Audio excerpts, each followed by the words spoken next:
अस्सलामुअलैकुम। पेशे खिदमत है अंबर नाग मारिया सीरीज की कहानी भटकती रूहों का शहर, दूसरा हिस्सा। स्याह मोतियों की कीमत कई लाख सोने के सिक्के बनती थी, लेकिन नाग ने दुकानदार से कहा, तुम हमें सिर्फ 1000 सोने के सिक्के दे दो, बाकी हम तुम्हें मुआफ करते हैं। केटी ने कहा, नहीं नहीं नाग भैया, हम इससे अपने मोतियों की पूरी कीमत वसूल करेंगे, हम बाकी रकम गरीबों में तकसीम कर देंगे। नाग ने कहा, यह तुमने अच्छा ख्याल समझाया है मुझे। फिर उसने यहूदी दुकानदार से कहा कि फौरन 1 लाख सोने के सिक्के अदा करो। यहूदी दुकानदार हाथ बांधकर बोला, मैं तबाह हो जाऊंगा, इतना सोना कहां से लाऊंगा। हालांकि उस मक्कार आदमी की दुकान में इससे भी कई गुना ज्यादा सोना पड़ा था। नाग ने उसे मुआफ न किया और एक थैले में पूरे 1 लाख सोने के सिक्के रखवा लिए। थैला भारी हो गया था। नाग ने केटी से कहा, अब इस थैले को तुम ही उठाओगी। केटी ने थैले को उठा लिया। थैला केटी के हाथ में आते ही गायब हो गया। ये देखकर मोटा यहूदी दुकानदार गाश खाकर गिर पड़ा। नाग हंसकर बोला, इसे गाश खाना ही चाहिए था, इसकी दहशत का यही इलाज था। आओ केटी, चलते हैं वापस सराय की जानिब। उस यहूदी जौहरी का मुंशी, जिसको उसने नाग के आने पर छुट्टी दे दी थी, असल में गया नहीं था, बल्कि वहीं दुकान में एक तरफ छुपकर बैठ गया था और उसने नाग के सांप में बदलने और किसी गैबी औरत से बातें करने और फिर उसे सोने के सिक्कों का थैला थमाकर वहां से निकलने का सारा मंजर अपनी आंखों से देखा था। इस रोमन मुंशी का नाम बैरोकस था। बैरोकस एक सूडान के अय्यार कीमियागर योरागी का गुलाम था, जिसने बैरोकस गुलाम को जौहरी की दुकान पर सिकंदर आजम के खुफिया खजाने का सुराग लगाने के लिए नौकर करवा रखा था, क्योंकि कीमियागर अय्यार योरागी को मालूम हुआ था कि इस जौहरी के पास सिकंदर आजम के खजाने के स्याह मोती बिकने को आए थे। गुलाम बैरोकस ने जब छुपकर नाग को सांप बनते और सिकंदर आजम के खजाने के स्याह मोतियों की बात करते और किसी गैबी औरत के साथ सोने का थैला लेकर बाहर जाते देखा तो उसने नाग का ताकुब शुरू कर दिया। बैरोकस एक यूनानी गुलाम था जो सूडान के अय्यार कीमियागर योरागी के पास नौकर था। अय्यार कीमियागर योरागी रोम शहर में सिकंदर आजम के खजाने की तलाश में ही आया था। शहर के अंदर एक पहाड़ी खानका के पास उसने बाग के किनारे एक मकान बना लिया था जहां वो रहता था। अय्यार कीमियागर योरागी को दौलत का लालच था, उसको सोना बनाने का भी शौक था, मगर अभी तक वो सोना बनाने में कामयाब नहीं हो सका था। लंबी दाढ़ी, स्याह रंग और चौड़े शानों वाला मजबूत जिस्म का मालिक योरागी थोड़ा थोड़ा जादू तिलिस्म भी जानता था। बैरोकस गुलाम नाग का ताकुब करते करते रोम शहर की सराय में पहुंच गया। ये मालूम करने के बाद कि नाग सराय में अपने 2 साथियों के साथ उतरा हुआ है, बैरोकस रातों रात अपने मालिक योरागी के मकान पर आ गया। गुलाम बैरोकस ने जब अय्यार कीमियागर योरागी को बताया कि उसने एक ऐसे आदमी का सुराग लगाया है जिसको सिकंदर आजम के खजाने का इल्म है और ये आदमी इंसान से सांप भी बन जाता है, तो अय्यार योरागी के कान खड़े हो गए। उसकी आंखों में एक अजीब सी चमक पैदा हुई। उसने अपने गुलाम बैरोकस को चांदी का सिक्का इनाम में दिया और पूछा, क्या उस आदमी को तुमने अपनी आंखों से सांप बनते देखा है? बैरोकस बोला, हाँ मेरे आका, मेरी आंखों के सामने। उसने एक सांस भरा और फिर फौरन सांप बन गया। थोड़ी देर बाद वो दोबारा इंसानी शक्ल में वापस आ गया। उसके साथ एक औरत भी थी जो नजर नहीं आ रही थी, मगर वो उस आदमी से बराबर बातें कर रही थी। और जब उस औरत ने सोने के सिक्कों वाला थैला उठाया तो थैला भी गायब हो गया था। अय्यार योरागी ये सुनकर हैरत में डूब गया, फिर बेचैनी से टहलने लगा। ऐसा महसूस हो रहा था जैसे उसको एक बहुत बड़ा खजाना हाथ लग गया हो। उसने गुलाम से रुककर कहा, क्या ये वही औरत तो नहीं जो जौहरी की दुकान पर खजाने की स्याह मोती फरोख्त करने आई थी? गुलाम बोला, हाँ मेरे मालिक, सांप की जून बदलने वाले आदमी ने भी जौहरी से यही कहा था कि मेरे साथ वो लड़की भी आई है जिसके स्याह मोती छीनकर तुमने उसे रोमन सिपाहियों के हवाले कर दिया था। अय्यार योरागी ने जोश और खुशी में अपना हाथ दूसरे हाथ पर मारा और बोला, बैरोकस, तुमने जो कीमती खबर मुझे आकर सुनाई है वो सिकंदर आजम के खुफिया खजाने से कम नहीं। अब इस राज को अपने तक ही रखना। यकीन करो, हमें इतना बड़ा खजाना मिलने वाला है कि जिसके आगे सिकंदर आजम के खजाने की कोई हैसियत नहीं है, मगर शर्त यह है कि हमें इस बात को एक गहरे राज की तरह अपने सीने में बंद करके रखना होगा। गुलाम बैरोकस को भी दौलत का बेहद लालच था। वो अय्यार योरागी के पास आए ही इसलिए था कि योरागी सोना बनाने की कोशिश कर रहा था। उसने सीने पर हाथ रखकर कहा, मेरे मालिक योरागी, मैं देवताओं की कसम खाकर कहता हूं कि इस राज की भनक तक किसी को नहीं पड़ने दूंगा। मुझे हुक्म करें कि अब मुझे क्या करना होगा।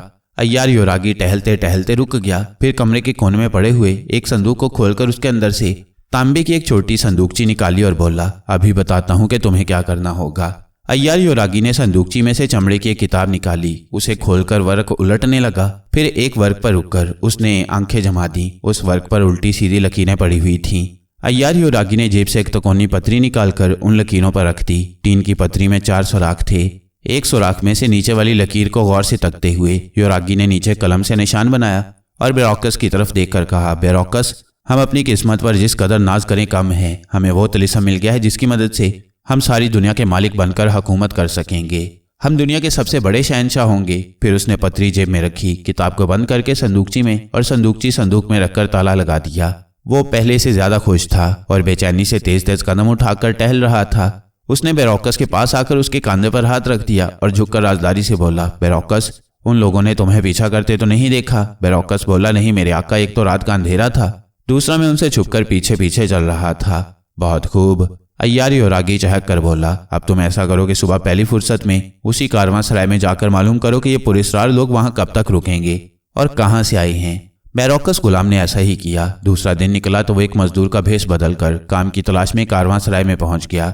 कारवां सराय के एक नौकर से मिलकर उसने नाग, अंबर, थ्योसोंग और केटी के बारे में सारी मालूमात हासिल कर ली और वापस योरागी को आकर बताया, मेरे मालिक, उनमें से एक आदमी सांप बना था, उसका नाम नाग है।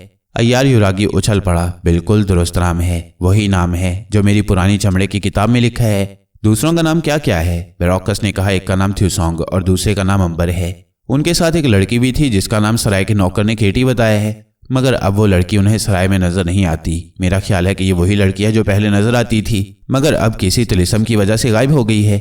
अय्यार योरागी इधर उधर टहलते हुए सोच रहा था। अचानक रुक कर बोला, इसका मतलब है कि ये लड़की केटी ही थी जो जौहरी के पास सिकंदर आजम का स्याह मोती लेकर आई थी और अब किसी वजह से वो गायब हो गई है। यकीनन उस पर सिकंदर आजम के खजाने के तिलिस्म का असर पड़ा है, क्योंकि किताबों में लिखा है कि सिकंदर का खजाना जिस गार में है वहां मिस्री जादूगरों ने एक ऐसा तिलिस्म कर रखा है जो वहां जाएगा उस पर उसका जबरदस्त असर पड़ेगा और वो जिंदा नहीं बच सकेगा। ये लड़की केटी मरी तो नहीं मगर गायब हो गई है। उसी तिलिस्म की बदौलत वो कैद की कोठरी से फरार हो गई थी। अय्यार योरागी अपने आप जोश में आकर बोलता चला जा रहा था। फिर वो बेरोकस की तरफ मुतवज्जा होकर बोला, ये लोग सराय में कब तक रहेंगे और कहां से आए हैं? बेरोकस गुलाम ने कहा, मेरे आका, ये लोग मिस्र से आए हैं और कुछ पता नहीं कि वहां कब तक ठहरेंगे और फिर वहां से कब किसी जानिब रवाना हो जाएंगे। बेरोकस ने चुटकी बजाकर अपनी लंबी दाढ़ी को हाथ से पकड़कर जरा सा खींचा और बोला, बेरोकस, अगर ये सुनहरी मौका हाथ से निकल गया तो हम सारी उम्र हाथ मलते रह जाएंगे। फिर ये वक्त हमारे हाथ नहीं आएगा। मैं अभी इसी वक्त भेष बदलकर सराय की तरफ रवाना होता हूँ।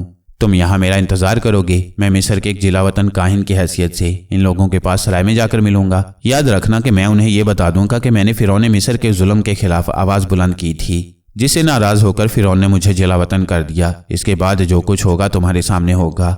अय्यार योरागी तेजी से दूसरे कमरे में गया। कुछ देर बाद बाहर निकला तो उसका हुलिया एक कदीम मिस्री काहिन जैसा था। सर मुंडा हुआ था, मूंछें और लंबी दाढ़ी उसी तरह थी। जिस्म पर एक लंबी नीले रंग की अबा पहनी हुई थी, गले में मनकों की माला और हाथ में एक लोहे की सोटी थी। उसने गुलाम बेरोकस की तरफ देखकर कहा, मैं अपने शिकार को फांसने कारवां सराय की तरफ जा रहा हूँ। तुम वही मशरूब तैयार रखना जिसको मैं जाफरानी कावे के नाम से पुकारूंगा। तुम समझ गए हो ना? गुलाम बेरोकस ने कहा, मैं समझ गया हूँ आका, आप बेफिक्र रहें। अय्यार योरागी मकान से बाहर निकलकर अपने खच्चर पर बैठा और रूम शहर की मशहूर और पुरानी कारवां सराय की तरफ रवाना हो गया, जहां अंबर, केटी और थ्योसोंग अपनी कोठरी में बैठे थे।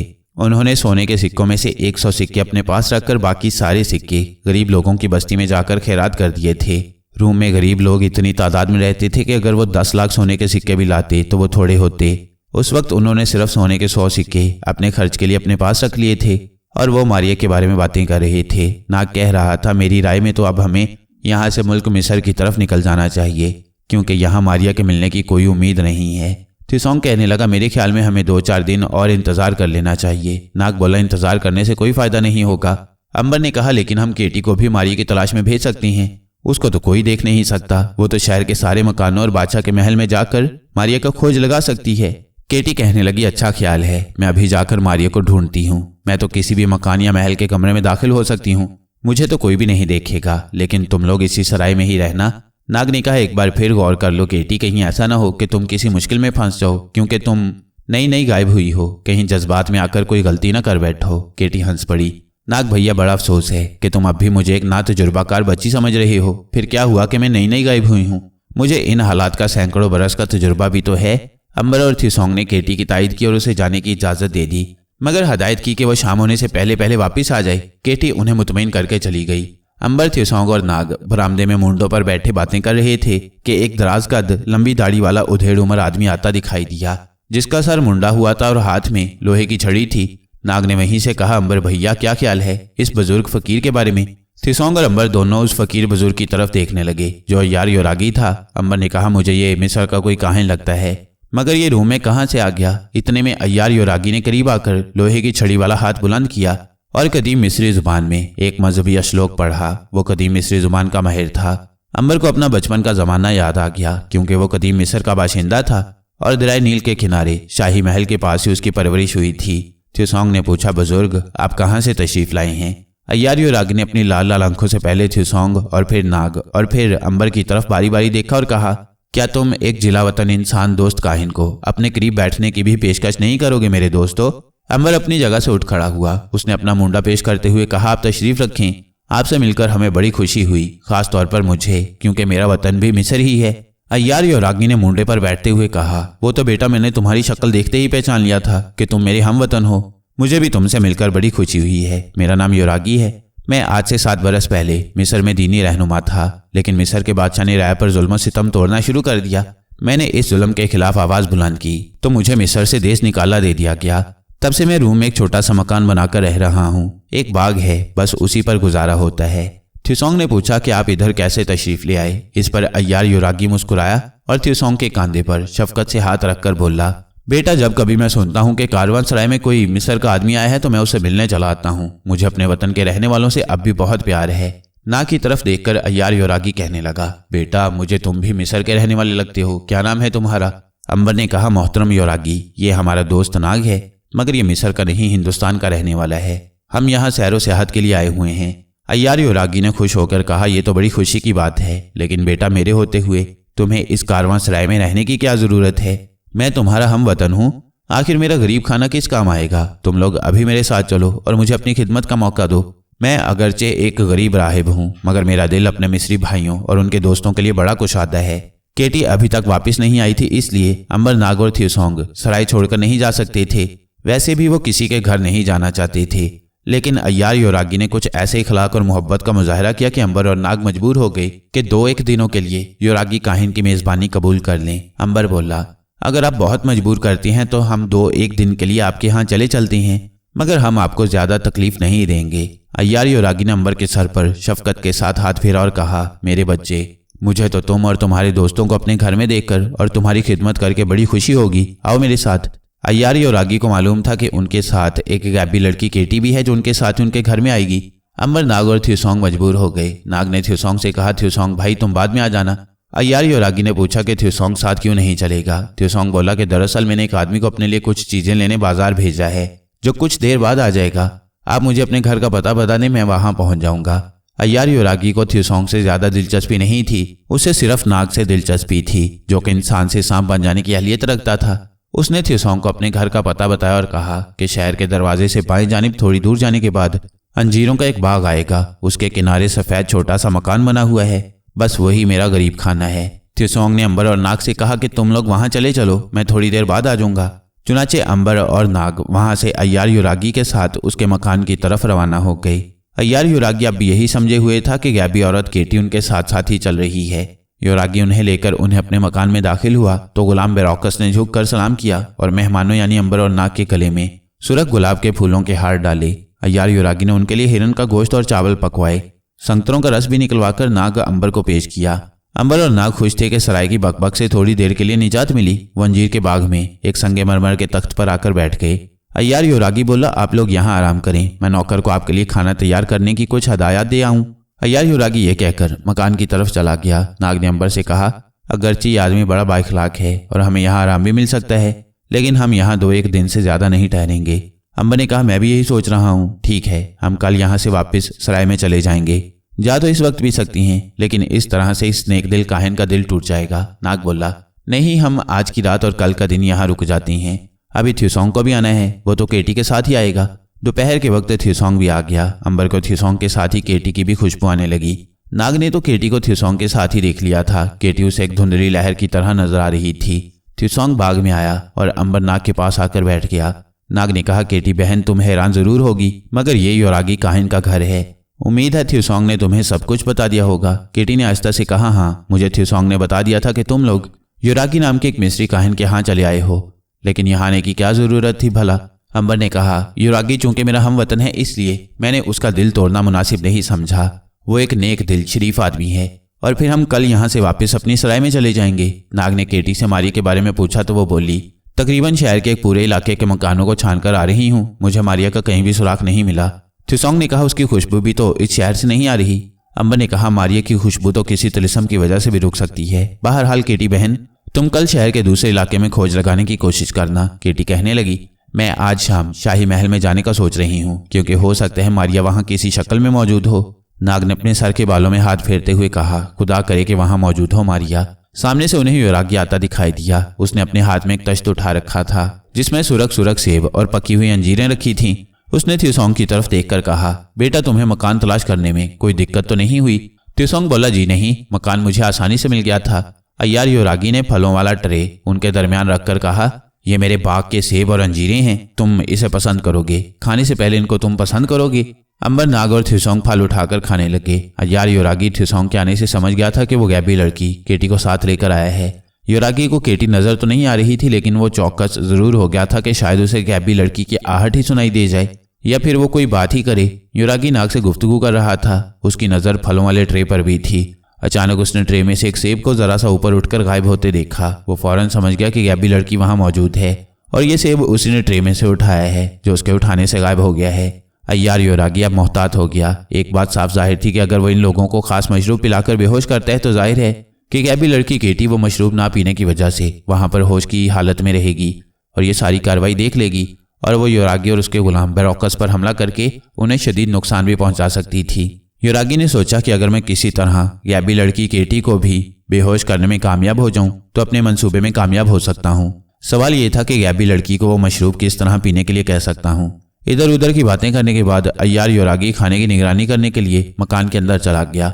उसके गुलाम बेरोकस ने बेहोश कर देने वाला मशरूब तैयार कर रखा था। योरागी ने उसे कहा, गैबी लड़की केटी भी अब आ गई है। आम हालात में केटी ये मशरूब नहीं पिएगी और अगर वो होश में रहती है और उसके साथी बेहोश हो जाते हैं तो हम अपना मकसद पूरा नहीं कर सकेंगे। वो हम पर हमला करके हमें नुकसान पहुंचा सकती है। अय्यार योरागी इधर उधर टहलते हुए सोचने लगा। गुलाम बेरोकस ने कहा, आका इसकी एक तरकीब है। वो क्या? अय्यार योरागी ने अपने गुलाम की तरफ मुतवज्जा होकर सवाल किया। गुलाम बेरोकस ने जब योरागी को तरकीब बताई तो वो खुशी से उछल पड़ा। गुलाम ने वाकई बड़े कमाल की तरकीब बताई थी। योरागी ने गुलाम को सीने से लगा लिया और कहा, तुमने मेरा बहुत बड़ा मसला हल कर दिया है। अब जल्दी से खाना तैयार करके ले आओ और अंगूरों का मशरूब भी साथ लाना। हाँ, एक गिलास फालतू रखना ट्रे में। गुलाम ने सर झुकाकर मुस्कुराते हुए कहा, ऐसा ही होगा मेरे आका। खाना बाहर बाग में ही संगे मरमर के तख्त पर दस्तरख्वान पर लगा दिया गया। अंबर, नाग, थ्यूसोंग, योरागी वहीं बैठे थे। गुलाम बेरोकस ने खाने की लजीज डिशें बड़े कनीने से सजा दी थीं। योरागी बोला, यह सारा खाना मेरे गुलाम ने तैयार किया है। ये मुल्क यूनान का रहने वाला है और बड़ा उम्दा खाना पकाता है। आप यकीनन इस खाने को पसंद करेंगे। अंबर बोला, आपने ख्वामखा बड़ा तकल्लुफ किया है मोहतरम। अय्यार योरागी मुस्कुराते हुए कहने लगा, तकल्लुफ की क्या बात है बेटा? अपने हमवतनों की खिदमत करना तो मेरा फर्ज है, इससे मुझे खुशी होती है। मैं तो तुम सब दोस्तों का शुक्रगुजार हूँ कि तुम लोगों ने मुझे खिदमत का मौका दिया। उन्होंने खाना शुरू कर दिया। अय्यार योरागी की निगाहें खाने की प्लेटों का गहरी नजर से जायजा ले रही थीं। उसे मालूम था कि गैबी लड़की केटी भी वहां पर मौजूद है और इसका सबूत यह था कि कभी कभी किसी प्लेट से अचानक कोई गोश्त की बोटी या चावल गायब हो जाते थे। ये गैबी लड़की केटी खा रही थी। इतने में गुलाम बेरोकस अंगूर का खास मशरूब ले आया। उसने अंगूर के मशरूब का जग और 6-7 खाली गिलास दस्तरख्वान पर लाकर रख दिए। योरागी ने खुद गिलासों में अंगूर का मशरूब डाला और बोला, मेरे बच्चों, ये नीले अंगूर का मशरूब है। ये अंगूर मेरे अपने बाग के हैं। इनकी खास बात यह है कि अगर ये मशरूब पीने के बाद कोई आदमी या औरत या बच्चा अपनी किसी भी ख्वाहिश का इजहार करे तो देवता उसे पूरी कर देते हैं, क्योंकि किताबों में लिखा है कि नीले अंगूर का मशरूब देवताओं का पसंदीदा मशरूब है। नाग हंसने लगा, भला ये कैसे हो सकता है? योरागी ने भी मुस्कुराते हुए कहा, मेरे बेटे, तुम भी ठीक कहते हो, लेकिन मैंने अपनी आंखों से इसका तजुर्बा देखा है। एक लड़की मेरे पास मेहमान बनकर आई थी। उसने ये मशरूब पीने के बाद ख्वाहिश की कि देवता उसके भाई को जो बीमार है अच्छा कर दें।